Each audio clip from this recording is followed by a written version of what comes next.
제가 예전에 잠언을 한번 전체적으로 다 다룬 바가 있었어요. 찾아보니까 잠언을 이미 해봤더라고요. 근데 언제 우리가 큐티인하고 매일 성경이 교차하는 시기가 있어가지고 언제 잠언이 한번 큐티인에 다룬 적이 있었나 봐요.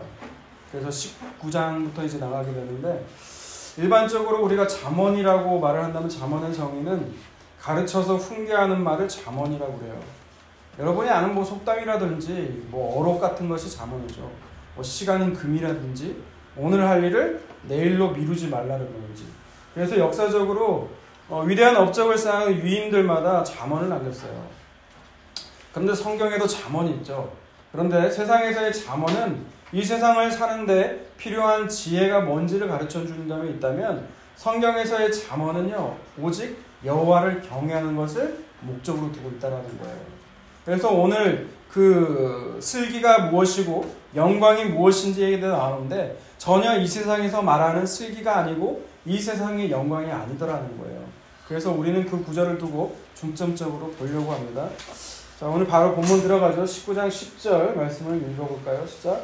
미련한 자가 사치하는 것이 적당하지 못하거든 하물며 종이 방백을 다스리느니라 라고 시작을 하죠. 미련한 자가 사치하는 게 적당하지 않다라는 거예요. 왜 그럴까요? 왜 그럴까요? 미련한 자가 사치하는 게 적당하지 않다는 건 왜 그럴까요? 미련하니까. 네, 그렇다면 미련하다는 뜻은 뭘까요? 지혜롭지 못하다. 네, 잠언 1장 7절을 봅시다. 잠언 1장 7절 읽습니다. 시작. 여호와를 경외하는 것이 지식의 근본이거늘 미련한 자는 지혜와 훈계를 멸시하느니라. 네, 지혜를 뭐라고 그러죠? 여호와를 경외하는 게 지혜라는 거예요. 그런데 이 지혜와 훈계를 멸시하는 게 바로 미련하다라는 거예요. 미련하다. 그러니까 이 미련한 자에게 어울리는 건 뭐예요? 마땅한 벌이죠. 그죠? 마땅한 벌이지 사치가 아니라는 말이에요. 하물며 후반부를 보면 종이 방백이라는 건 고관, 임원을 가리켜요. 높은 지에 있는 사람들. 종이 고관들을 다스리는 것이 어떻게 마땅하냐는 거예요. 마땅하다는 거예요? 마땅하지 않다는 거예요? 마땅하지 않다. 네, 마땅하지 않다라는 거예요. 아니, 그러면 여기서 종은 무슨 종이냐? 요셉과 같이 하나님의 뜻을 받은 그 신실한 종을 얘기하고 있는 게 아니라는 거예요. 이 종은 뭐냐? 그냥 높은 지위를 차지하고 싶은 거예요. 내가 높은 종이 아니라, 이 낮은 자리가 아니라 내가 스스로 높은 자리를 차지하고 싶은 욕망에 쌓인 이 종을 얘기하고 있는 거예요. 잠언은 이런 자들에 대해서 한꺼번에 말하고 있더라고요. 잠언 30장 21절에서 23절을 읽어볼게요. 세상을 진동시키며 세상에 견딜 수 없게 하는 것 서너시 있나니 곧 종이 임금된 것과 미련한 자가 음식으로 배부른 것과 미움받는 여자가 시집간 것과 여종이 주모를 이은 것이니라. 네, 네 가지 일이 있는데 이게 다 공통점이 있더라는 거예요. 첫 번째는 종이 임금이 되는 거죠. 종이 스스로 낮은 자리가 아니라 더 높은 자에 가리키고 싶은 임금이라는 거예요. 또한 미련한 자가 배부르게 된다는 거예요. 미련한 자는 굶어야 돼요, 여러분. 근데 배부른 자에 가고 싶고, 또 미움받는 여자가 시집가는 거. 이럴 때 미움받는 여자라는 건 정상적이지 못한 여자를 말을 해요. 간음이라든지 살인이라든지 이런 죄를 저지른 그 여자를 말을 해요. 그 여자가 시집가는 거라든지, 요정이 주모가 된다는 건 요정이 주인 마님이죠. 주인 마님 안방을 차지하고 꿰뚫고 간다는 거예요. 근데 이런 일들을 꿈꾸고 이런 일들을 계획하고 이런 일들을 행하는 사람들이 이런 일들을 하는 근본적인 원인이 뭐예요? 근본적인 원인은 인간이 하나님처럼 되고 싶어서 그래요. 하나님처럼 되고 싶다는 건 내가 하나님처럼 마음대로 하고 살고 싶다라는 거예요. 우리 마음 가운데는 다 누구나 그 마음이 들어가 있다라는 거예요. 그래서 이런 인간들을 하나님이 어떻게 하셔야 되느냐? 시편 7편을 봅니다. 시편 7편. 먼저 11절에서 13절을 읽어주세요. 하나님은 의로우신 재판장이시며 매일 분노하시는 하나님이시로다. 사람이 회개하지 아니하며 그가 그의 칼을 가시며 그의 화를 이미 당겨 예비하셨도다. 죽일 도구를 또한 예비하시며 그가 만든 화살은 불화살임을 이루다. 네, 그렇기 때문에 하나님 매일 분노하고 계시는 거죠. 세상에 일어나는 사람들 간에 일어나는 반역들도 사람을 견딜 수가 없게 하는데, 하나님을 반역하며 살아가는 자들에 대해서 하나님은 의로운 재판장으로서 지금 매일 분노하고 계시다는 거예요. 칼을 가고 계시고 불화살을 준비해서 얼마든지 시간 딱 타이밍 맞추면 당기고 계신다는 거예요, 여러분. 왜 그래요? 그게 14절이에요. 14절 읽습니다. 시작. 악인이 죄악을 낳으며 재앙을 베어 거짓을 낳았도다. 네, 악인이 죄악을 낳고 그 재앙을 베어서 거짓을 낳았다라는 거예요. 여러분, 이 악인은 쉽게 얘기해서 이거예요. 여러분 보세요. 여러분, 죄를 지어서 죄인인가요? 죄인이기 때문에 죄를 짓는 건가요? 죄인이 네? 죄를 무슨 말인지 짓지. 이해봤어요? 죄를 짓기 때문에 죄인이에요. 죄인이기 때문에 죄를 짓는 거예요. 2번. 죄인이어서 네, 죄를 2번이에요. 똑똑하네, 똑똑해. 네, 우리가 죄인이기 때문에 죄를 짓는 거예요. 사람들은 그러거든. 세상에서는 죄를 지으면 죄인이라고 그러죠. 하지만 성경은 뭐라고 그러냐? 우리가 죄인이기 때문에 죄가 나올 수밖에 없다고 얘기해요. 그렇기 때문에 예수님이 오신 건요, 그 근원적인 것, 죄인됨을 변화시키시기 위해서, 예수님으로 만들어내시기 위해서 오셨다고 얘기를 하는 거예요. 우리의 근원적인 변화를 얘기하는 거예요. 그게 예수님이 오셔서 물을 포도주로 바꾼 가나의 혼인잔치 사건 있죠? 그것이 예표하는 게 그거예요. 물과 포도주는 전혀 화학 구조가 다른 거거든요. 전혀 다른 존재로 우리를 만들어내시겠다가 그 가나에서 혼인잔치에서 예수님이 베푸신 그 표적의 의미라는 거예요. 하나님 우리를 바꾸기를 원하세요. 우리가 죄를 지을 수밖에 없는 존재인 걸 아세요. 그렇기 때문에 하나님은 오래 참고 계시는 거거든요. 우리가 죄를 지을 때마다 죄를 지을 수밖에 없는 걸 애통해하고 계신다는 거예요. 그래서 하나님은 어떻게 하세요? 지금 오래 참고 지금 계시고 있다라는 거예요. 자, 그런데 여러분 그래서 나머지 10편 봐야죠. 그래서 약하기 때문에 15절 16절 보세요. 15절 16절. 그가 웅덩이를 파 만드며 제가 만든 함정에 빠졌도다. 그의 재앙은 자기 머리로 돌아가고 그의 포악은 자기 정수리에 내리리로다. 네, 그렇게 죄인이기 때문에 하나님이 심판하시는데 어떻게 해요? 남을 속이기 위해서 웅덩이를 파는데 그 웅덩이에 자기가 빠져들어가요. 자기 머리로 돌아가는 게 바로 하나님의 심판이라는 거예요. 그런데 11절 보세요. 11절. 오늘 본문 다시 본문 돌아와서 11절. 11절 읽습니다. 시작. 노하기를 거디하는 것이 사람의 슬기요 허물을 용서하는 것이 자기의 영광이니라. 네, 그렇게 하나님이 우리의 죄악으로 매일 분노하시며 다 쏟아내시며 죄를 지을 때마다 그때마다 우리를 재판하시고 심판하시면 어떻게 돼요? 우리는 살아남지를 못해요. 그렇죠?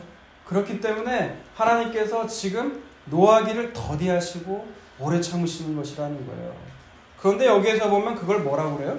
사람의 슬기라고 해요. 여러분, 사람의 슬기일까요, 이게? 사람의 슬기가 아니죠. 우리는요, 노하기를 더디할 줄을 몰라요. 우리는 즉각적으로 모욕을 받고, 물론 그때는 참을 수가 있겠죠. 근데 한계가 되면 어떻게 돼요? 팡 터뜨리고 말더라는 거예요. 저를 봐서도 그렇고요. 우리 안에 그 오래 참음이 없는 모습을 여러분도 안에 있는 모습들을 잘 보세요. 그때는 약간은 참을 수가 있지만 한계에 도달하고 나면 빵 터뜨리는 것이 우리잖아요. 그렇기 때문에 여기에서 오래 참는 것은 노하기를 더디하고 오래 참는 것은 그 하나님이라는 거예요. 하나님. 그게 우리에게 구원이 된다는 것이죠.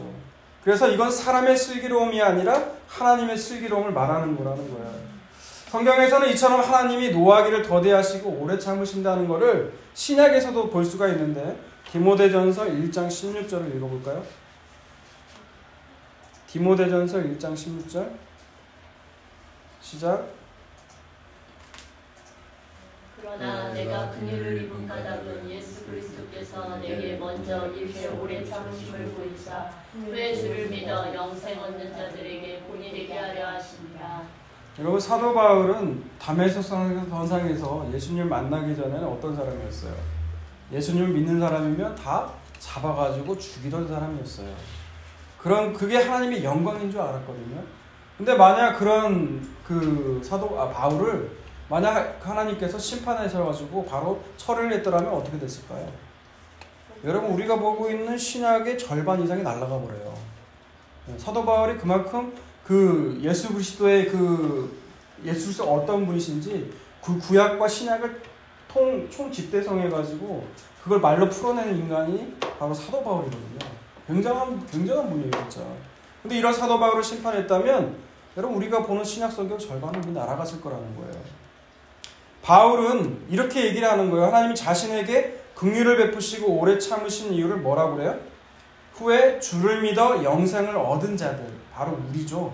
우리로 하여금 본이 되게 했다라는 거예요.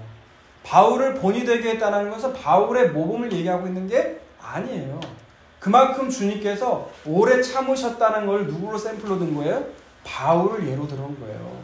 바울만 그랬나요? 베드로도 역시 마찬가지였어요. 베드로 후서 3장 15절을 봅시다. 네, 시작. 또 우리 주의 오래 참으심이 구원이 될 줄로 여기라.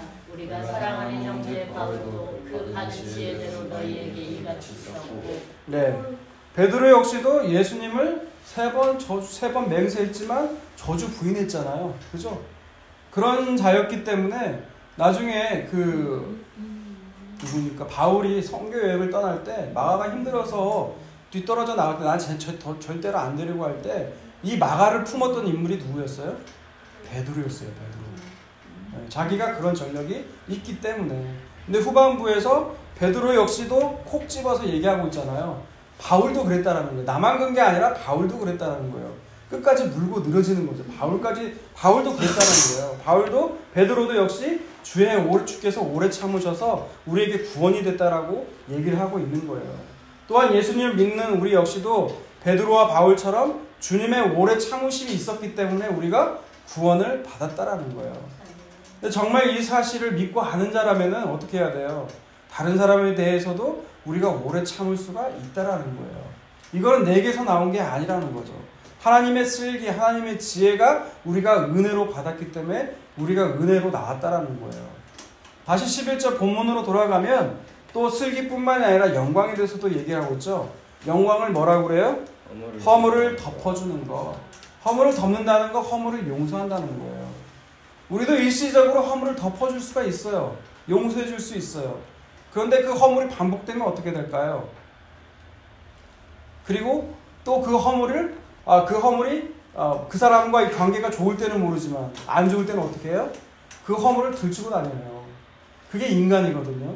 그래서 인간에게는 이런 노하기를 더디하고 허물을 덮어주는 모습이 슬기와 영광이 있어요? 없어요? 없어요. 여기 잠언에서 사람의 슬기, 사람의 영광이라고 말하는 건 역설적인 거예요. 역설적인 거. 사람에게는 그런 슬기와 영광이 없다라는 거예요.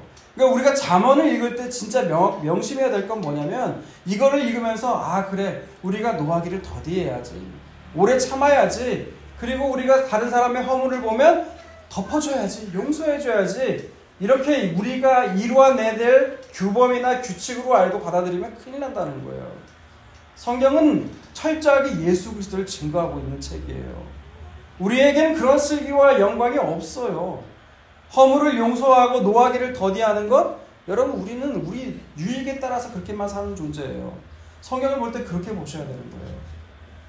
하지만 예수님이 오래 참으시고 예수님이 우리의 허물을 덮어주셨고, 그렇기 때문에 우리가 예수님께로 나아가야 된다는 거죠. 사람의 자질로 주어지는 것이 아니라는 거예요, 여러분. 자, 그러면 먼저 그 노하기를 더디하시고 그 허물을 덮어주신 그것이 하나님의 모습인데, 이거를 우리 구약에서 한번 말씀을 통해서 보려고 해요. 출애굽기 34장을 먼저 보입니다.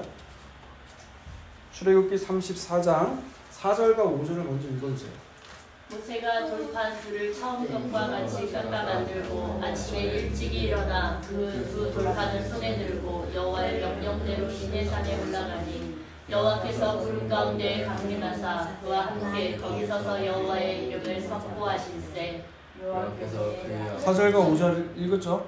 4절과 5절을 읽으면 34장의 얘기는 이미 시내산에서 모세가 처음 돌판을 깨버렸거든요. 왜 깨버렸죠? 우상 섬기지 네, 금송아지 사건 때문에 그 처음 돌판을 깨버려요. 왜 깨버렸어요? 왜 깨버렸어요? 걔네들이 막 금송아지 만들어서 깬 거예요? 만든 건 벌 받아야죠. 막 죽인다고 해가지고. 네, 그렇죠. 금송아지 사건 때문에 그 십계명을 보면 우상을 만들려고 섬기지 말라고 했거든요. 그럼 만약 그대로 돌판을 깨지 않으면 어떻게 돼요? 이스라엘은 다 죽어야 돼요, 지금 그 상황에서. 그렇기 때문에 모세가 그냥 바로 깨버린 거예요. 이 약속은 없는 취소. 거예요. 취소. 네, 이렇게 한 거예요. 그리고 하나님은 원래 엎으시려고 했어요.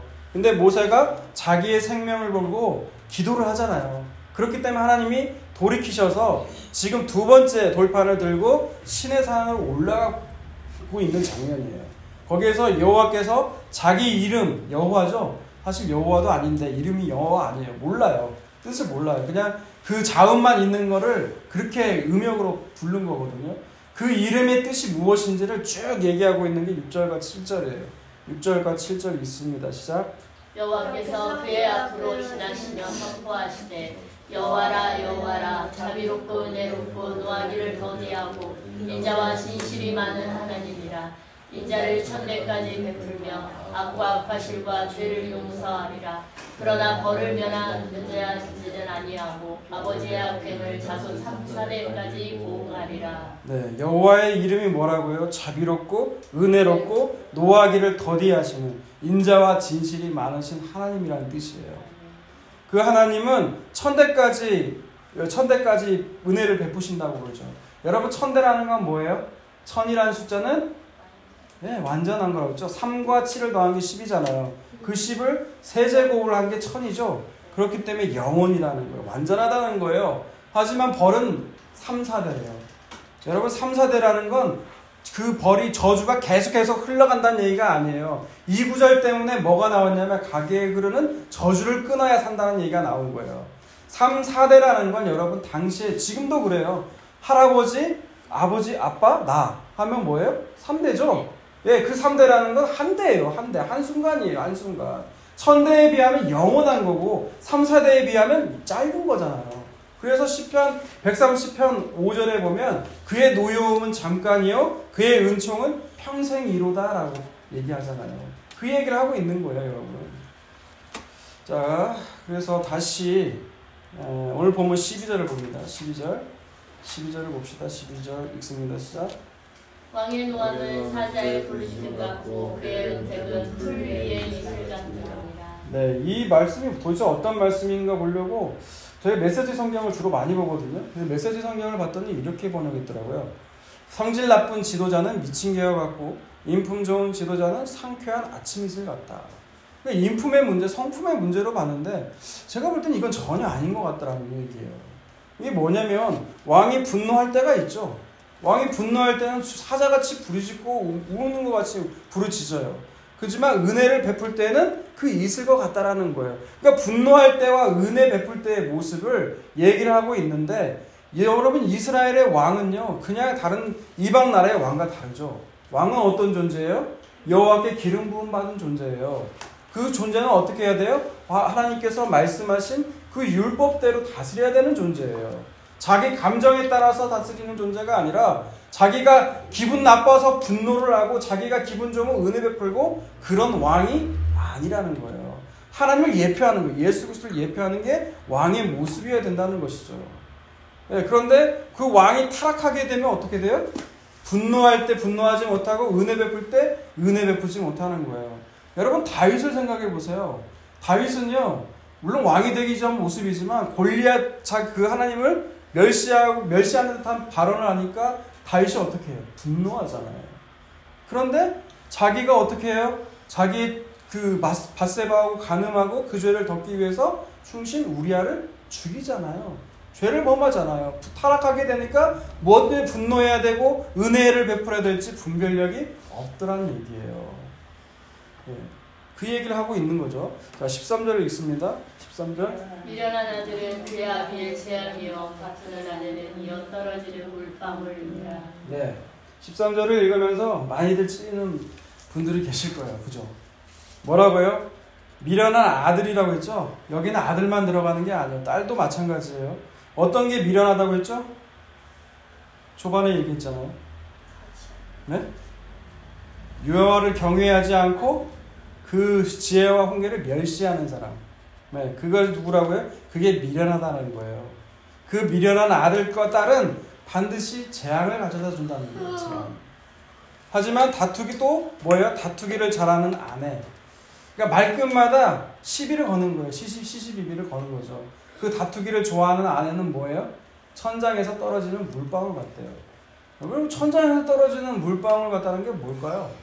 물방울이 살면 이게 무슨 말일까 생각을 해봤거든요. 여러분, 우리 요즘엔 뭐 천장에서 물 새는 집은 없잖아요. 그죠? 있을 수도. 근데 예전에 부모님 집에서 같이 살 때 화장실에서 그 위층에서 물이 셀 때가 떠오르더라고요. 그 떠오를 때 그게 뭐냐면 사람이 이게 은근히 짜증이 나는 거예요. 신경질이 나고 이게 신경이 가는 거죠. 그러니까 다투기를 잘하는 아내는 말을 할 때마다 우리가 어떻게 될까요? 조심스러워져요. 신경 쓰여져요. 또 어떤 말로 시비 걸을까? 어떤 말로 할까? 우리 아이들하고도 이게 부딪히게 되니까 때로는 어떻게 돼요? 이렇게 부딪힐 거 뻔히 아니까 피해가잖아요, 부모들이. 이렇게 뻔히 말도 안 들을 거 뻔히 아니까 피해가잖아요, 우리가 스스로. 이런 모습이라는 거죠. 우리도 또한 마찬가지예요. 여러분, 하나님 앞에서 우리도 자녀잖아요. 그렇죠? 그리고 또한 신부된 교회잖아요. 하나님 아버지가 이처럼 우리 때문에 속 썩고 계시다는 거예요, 여러분. 저는 그런 말씀을 보게 되거든요. 그리고 14절. 그래서 14절 보세요. 14절.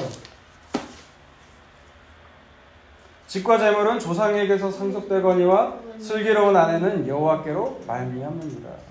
그래서 직과 재물 같은 거는 조상에게서 받을 수 있지만 슬기로운 아내는 누가 주셔야만 되는 거예요? 여호와께서 주셔야 되는 거예요. 잠언 18장 22절에 보면 아내를 얻은 자는 복을 얻고 여호와께 은총을 받은 자라는 말씀이 있죠. 이게 모든 아내가 그런 건 아니에요. 네, 슬기로운 아내, 오늘 본문 표현으로 하면 노하기를 더디하는 사람. 어떤 사람이 노하기를 더디할 수 있어요? 자기 죄가 뭔지를 알고 그 죄를 용서받은 사람. 그 사람이 바로 슬기로운 아내라는 거예요, 여러분. 자, 15절 봅니다. 15절. 게으름이 사람으로 깊이 잠들게 하나니 태만한 사람은 들일 것이니라. 네. 15절의 이 말씀은 세상에서도 말을 하는 거죠. 게으르지 말고 부지런하게 살라고. 여러분, 에덴 동산에서 아담이 죄를 지은 후에 아담에게 하나님이 말씀하신 게 있죠. 뭐라고 말씀하셨어요? 땀을 흘려 일하지 않으면 열매를 맺지 못한다는 거예요. 너는 땀을 흘려 노동해야 된다는 거예요. 그러니까 땀을 흘리지 않으면 여러분 먹을 거 없다는 거예요. 먹을 수가 없다는 거예요. 물론 데살로니가 후서 3장 10절에도 일하기 싫으면 뭐라고 그래요? 먹지 말라고 그래요. 그런데 이 게으름은요, 육체적인 노동만을 얘기하고 있지 않다라는 거예요. 우리가 하나님 아는 일에도 또한 부지런해야 된다는 거예요, 여러분. 그런데 이상하게 복음을 전하면요, 반응이 어떤 반응이 제일 먼저 나오냐? 그러면 하나님이 다 아시는데 우리는 할 게 없겠네요. 이런 반응이 나온다는 거예요. 그런데 이건 잘못된 거란 거죠. 진짜 주의 은혜를 알고 주의 은혜를 우리가 복음을 진짜 안다면 그때부터 진짜 하나님이 하시는 열심이 나오게 된다는 거예요. 그러니까 우리가 복음을 알면 예수님에 대해서 더 알고 싶고 더 말씀을 보게 되고 싶고, 그리고 잘못된 기도들, 우리가 그동안 내 소원을 아랬던 기도라면 성경 말씀에 나오는 기도를 하고 싶다는 우리 안에 욕망이 나오게 돼요. 그렇게 된다는 것이죠. 자, 16절 있습니다. 16절. 계명을 지키는 자는 자기의 영혼을 지키거니와 자기의 음식을 삼가지 아니하는 자는 죽으리라. 네, 여기에서 뭐라고 말해요? 계명을 지키는 자는 생명을 얻는 것으로 보인다는 거예요. 여러분, 하나님께서 계명과 율법을 주신 건 그대로 살라는 얘기였어요. 그게 맞아요. 예수님께 하나님께서 모세를 통해서 그 십계명과 율법들을 주실 때 쭉 얘기하잖아요. 그대로 하면 너희가 살 것이다, 복을 받을 것이라고 얘기해요. 진짜 맞아요. 근데 그 중에 하나라도 어기면 어떻게 돼요? 너희에게는 저주가 임할 거라는 거예요. 그게 하나님의 속성이에요. 맞아요, 그 말이. 근데 문제는 뭐예요? 타락한 인간은 그 말씀 하나도 지킬 수가 없다라는 거예요. 그런데 하나님은 바꾸실 수가 없어요, 이 규칙을. 그렇죠? 이 규칙을 자기가 내뱉은 말을 하나님은 변개할 수가 없어요. 그게 하나님의 신실하심이거든요. 그렇기 때문에 이 땅에 누가 오셔야만 되느냐? 예수님이 오셔야만 돼요. 그래서 예수님이 이 땅에 오셔서 하나님이 요구하시는 그 모든 율법의 요구들을, 계명을 다 지키신 유일한 아담이에요. 그렇기 때문에 이 예수님을 믿는 것이 계명을 지키는 거예요. 예수님 안에 있는 모든 것을 우리에게 하나님이 떠넘겨 주셨다고요, 그냥. 그것이 예수를 믿는 거예요. 예수를 믿는 게 바로 그래서 생명을 얻는 거라는 거예요. 하지만 그렇지도 않고 예수를 믿지 않고 나는 이 율법 지켜낼 거야 라고 믿는 사람은 어떻게 돼요? 결국 자기 목숨을 잃을 거라는 거예요. 17절을 봅니다. 17절. 가난한 자를 불쌍히 여기는 것은 여호와께 구워드리는 것이니 그의 선행을 그에게 갚아주시리라. 여러분 잠언을 읽다 보면 이 말하는 거 통일성이 없는 말처럼 많이 들려요. 사실 잠언이란 게 그래요. 이 말에다가 노하기를 더디하는 사람이 슬기고 허물을 덮어준 게 영광인데 갑자기 17절에는 가난한 사람에게 은혜를 베풀어요. 여러분 잠언을 읽을 때 통일성을 두고 보시면 머리 아파요. 그 구절을 통해서 어떻게 예수님과 연결이 되는지 그 구절을 따서 그렇게 보시는 게 훨씬 나아요. 세 번역을 보면 이 말은 어떻게 얘기하고 있냐면 가난한 사람에게 은혜를 베푸는 것은 주께 구워드리는 것이고 주께서 그 선행을 넉넉히 갚아주신대요. 그럼 왜 이처럼 성경은 가난한 자에게 은혜를 베푼다고 얘기할까요? 왜 세상에서 덕을 쌓고 복을 받기 위해서 그런 걸까요? 왜 그런지, 왜 그게 마땅한 것인지 신약을 통해서 볼게요. 고린도후서 8장 9절을 보세요. 고린도후서 8장 9절 시작. 우리 예수 그리스도의 은혜를 너희가 알거니와 부요하신 이로써 너희를 위하여 가난하게 되심은 그의 가난함으로 말미암아 너희를 부요하게 하려 하시니라. 네, 부요하신 주님께서 우리를 위해서 가난하게 먼저 되셨다는 거예요. 하늘 위에 있는 영광의 보좌를 버리고 십자가에서 죽으심으로 말미암아 우리를 믿음으로 부요케 하셨다는 거예요. 그래서 마땅하다는 거죠. 가난한 자에게 은혜를 베푸는 것이 마땅하다는 거예요. 그래서 왜 그게 주님의 은혜에 참여하는 거거든요. 근데 여기에는 물질만 전하는 것이 아니라 목말라 있는 의에 줄이고 목말라는 이에게 복음을 전하는 것 또한 포함되어 있다는 거예요. 18절 봅니다. 18절 시작. 내가 내 아들에게 희망이 있은즉 그를 징계하되 죽일 마음은 주지 말지니라. 네, 저는 이 말씀 때가 아이들을 징계하는 거예요. 뭐라고요? 희망이 있은즉 부지런히 징계하라는 거예요. 하지만 한계는 죽일 마음을 두고 하지는 말라는 거죠. 공동 번역에 보면 이렇게 번역했어요. 이 구절을 아들에게 매를 들어야가 아들만 뿐만이 아니에요. 딸도 마찬가지예요. 아들에게 매를 들어야 희망이 있다. 나와 있죠. 그러나 들볶아 죽여서는 안 된다라는 거예요. 새 번역이 아니라 메시지 성경은 이렇게 번역하고 있어요. 기회가 있을 때 자녀를 훈계하여라. 제멋대로 하게 내버려 두는 것은 그들을 망하게 하는 일이다라고요. 그러니까 개역개정과 공동번역 메시지 성경을 총 정리하자면 이런 거예요. 자녀를 훈계하라는 거예요. 훈계하지 않고 그들이 살고 싶은 대로 하고 싶은 대로 내버려 두는 건 결국 뭐 어떻게 하는 거예요? 자녀를 죽이는 일이라는 거예요. 그러니까 엄마 아빠는 얼마나 훌륭한 부모예요. 그죠? 훈계 많이 하잖아요. 네. 자녀를 그게 죽이는 일인 거예요. 근데 너무 들볶지는 말라는 거죠. 근데 여러분 우리 부모들이 언제 대부분 자녀를 훈계하고 이렇게 해요? 공부 안 하고 성적 떨어지고 그럴 때 잔소리 하잖아요. 그죠? 하지만 말씀을 듣는 자리에 가지 않는다고 말씀 묵상하지 않는다고 우리가 언제 그렇게 훈계하는 거예요. 여러분. 이 말씀을 통해서 우리는 반성해야 되는 거죠. 자 19절 봅니다. 19절 노하기를 맹렬히 하는 자는 벌을 받을 것이라. 내가 그를 건져주면 다시 그런 일이 생기리라. 네, 19절 말씀도 그래요. 우리를 비춰봐야 되는 거예요. 말씀은 거울과 같거든요. 여러분 우리는 노하기를 더디하는 게 슬기라고 하는데 우리는 어떤 존재예요? 노하기를 맹렬히 하는 존재예요. 세 번역에 보면 성격이 불같은 사람은 벌을 받는데요. 내가 그를 구하여 준다고 해도 그때뿐 또 생길 거라는 거예요. 말 그대로죠. 이해가 가는 말씀이죠. 성질 급한 사람은 그 성질 때문에 반드시 사고를 치게 되어 있어요. 실수를 하게 되어 있다는 거죠. 근데 그 순간 구해줘도 그때뿐이고 또 반복된다는 거예요. 여러분. 우리도 또한 그렇지 않습니까? 급할 때는 누구 찾아요? 하나님 찾잖아요. 엄마도 찾지만 그죠? 하나님 찾잖아요. 하나님 이번만 살려주시면 다음번에는 절대 이런 일 없게 잘하겠습니다. 하겠습니다 하잖아요. 근데 문제가 해결되면 어떻게 해요? 여전히 똑같은 짓을 똑같이 하죠. 우리는 이처럼 하나님 앞에서는 어떤 존재예요? 미련한 자식이에요. 미련한 자식. 다투기를 잘하는 아내예요. 아내. 그런데 하나님은 노를 더디하시고 하나님의 노는 잠깐이고 주님의 긍휼은 영원하기 때문에 우리에게 소망이 있는 거예요. 여러분. 자 마지막으로 20절 읽고 정리합니다. 20절 있습니다. 시작. 너는 권고를 들으며 훈계를 받으라. 그리하면 내가 빌리 없는 지혜에 부여되리라. 네, 20절 말씀을 읽으면 뭐라고 했어요? 공고와 훈계를 듣고 받아들이래요. 그러면 네가 반드시 지혜롭게 된다는 거죠. 근데 문제는 뭐예요? 우리는 지혜로운 자가 아니에요. 아담의 선악과 이후에 우리는 모두 다 하나님처럼 되어서요. 우리가 모두 다 내 중심으로 생각하고 판단하고 해요. 하나님 말씀이더라도 그 말씀 그대로 받아들이지 않다라는 거예요. 제 설교를 들었어도 그 설교를 자기식대로 유리하게 이해하고 해석하더라는 거예요. 그게 기가 막히더라고요. 그게 인간의 근원적인 죄예요. 네. 하지만 하나님 창세전에 하나님 택하신 자녀들은 어떻게 돼요? 그 하나님의 말씀을 듣더라는 거예요. 지혜롭게 되더라는 거죠. 오늘 표현을 따르면 슬기롭게 되더라는 거예요.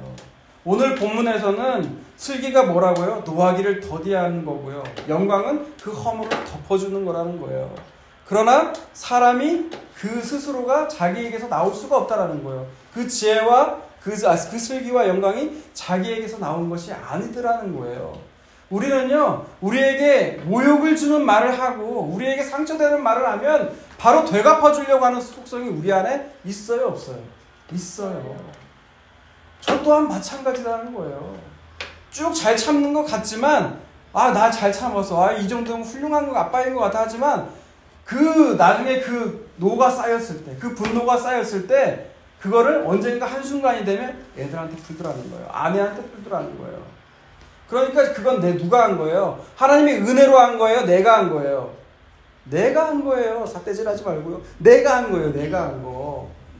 네? 내가 한 거예요. 하나님의 슬기와 하나님의 영광으로 하게 되면 그게 자기도 모르게 참아진다라는 거예요. 참아지더라는 거예요. 여러분 양과 염소의 이야기 알죠? 몇 번 계속 얘기했잖아요. 하나님이 우편에 좌편에 우편에 양과 염소를 세우는데 양은 뭐예요? 양은 자기가 한 일을 몰라요.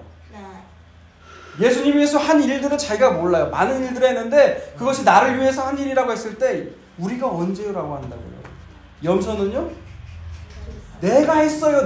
나는 이렇게 했는데 왜 그렇게 나를 그렇게 안 대해줘요 한다는 게 염소라는 거예요. 여러분 하나님 노하기를 더디하고 그 사람의 허물을 감추는 거, 여러분 이 기준점이 뭐예요?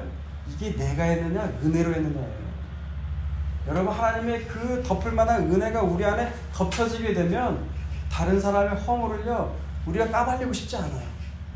그 허물을 덮어주고 싶어요. 내 의가 아니에요. 내가 그렇게 하고 싶어요. 내 안에 누가 있으니까? 예수님이 있으니까. 그 사람의 허물을 덮어주고 싶어요. 나를 분노하게 하고 나에게 모욕을 주고 나를 어떻게든 이렇게 요동을 치는 사람을 만나도요 내 안에 진짜 예수님의 은혜로만 꽉 차 있으면 어떻게 돼요? 그래요. 죽이려면 죽이세요. 마땅하죠. 그 당신에게 그런 소리 들어도 네 맞아요. 이게 나오더라는 거예요. 저는 이 은혜를 맛봤으면 좋겠어요. 이 은혜가 우리에게 온다면요 여러분 세상 사는 거예요 우리 안에 괴롭지가 않은 거예요. 우리 안에 뭐가 들어온 거예요? 그때 천국이 들어오는 거예요. 여러분 천국은 죽어서만 가는 곳이 아니라 하나님 나라가 내 안에 침투해서 들어오는 거예요. 침투에 들어와서 나를 온전히 잡고 있으면 여러분 그것이 하나님 나라예요. 그래서 우리는 이 땅에서 그걸 경험해야 된다고요. 그 은혜가 저와 여러분에게 가득하시기를 주님의 이름으로 축원합니다. 아멘.